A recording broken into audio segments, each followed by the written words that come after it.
Vamos abrir nossas Bíblias, né? Na Epístola de Paulo aos Efésios, no capítulo 4. Vou fazer novamente toda a leitura que fizemos na semana passada, capítulo 4, versículo 7 até o versículo 16, tá? Leia comigo. E a graça foi concedida a cada um de nós, segundo a proporção do dom de Cristo. Por isso diz, quando ele subiu às alturas, levou cativo o cativeiro e concedeu dons aos homens. Ora, o que quer dizer subiu, senão que também havia descido até as regiões inferiores da terra? Aquele que desceu é também o mesmo que subiu acima de todos os céus, para encher todas as coisas.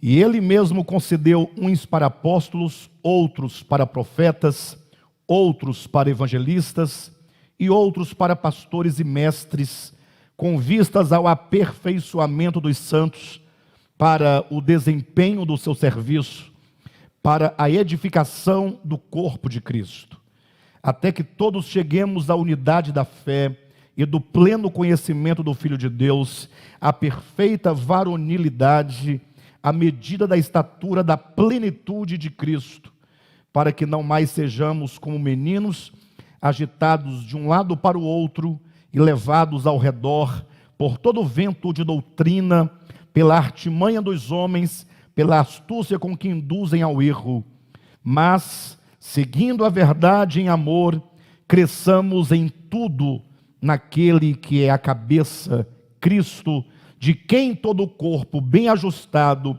e consolidado pelo auxílio de toda junta, segundo a justa cooperação de cada parte, efetua o seu próprio aumento para a edificação de si em amor. Diga amém. Queridos, na semana passada nós começamos a falar essa porção, dando ênfase ao conceito de corpo de Cristo.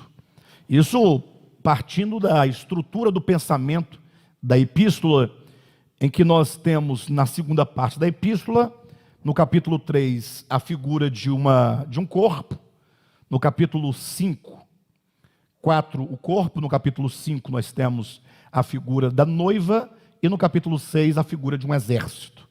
Isso, dentro do pensamento desta epístola, o pensamento de Paulo estruturado nessa epístola aos Efésios, a ideia é que os 3 primeiros capítulos, Paulo apresenta a obra de Deus, do Deus Trino. Ao falarmos em Deus Trino, a ênfase sempre é a obra, é sempre o aspecto econômico, né? Ou seja, a revelação de Deus enquanto uma triunidade está vinculada à obra que ele realiza e não necessariamente seria uma doutrina especulativa quanto ao ser divino, que é incognoscível, que é inescrutável, não é?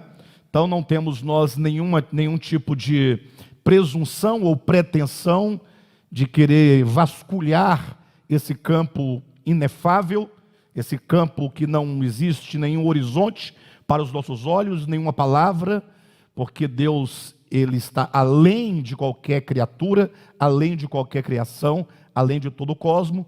Por isso nós decidimos tomar o aspecto da triunidade divina mostrada na Escritura no âmbito da obra divina, como Paulo coloca aos Efésios capítulo 1. E ele diz então que essa obra divina do Pai, do Filho e do Espírito Santo resume-se numa obra de um propósito eterno elaborado na eternidade, que passa pelo tempo, pelo cumprimento, mediante a obra de Jesus Cristo, que é obra de redenção, que se traduz na ideia de reconciliação.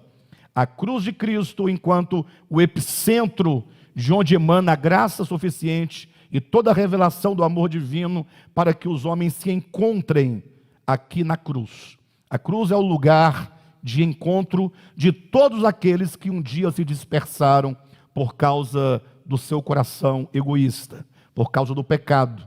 Aqueles que se desintegraram de Deus e da sua criação, que se tornaram errantes, são agora trazidos de volta, atraídos pelo poder da cruz.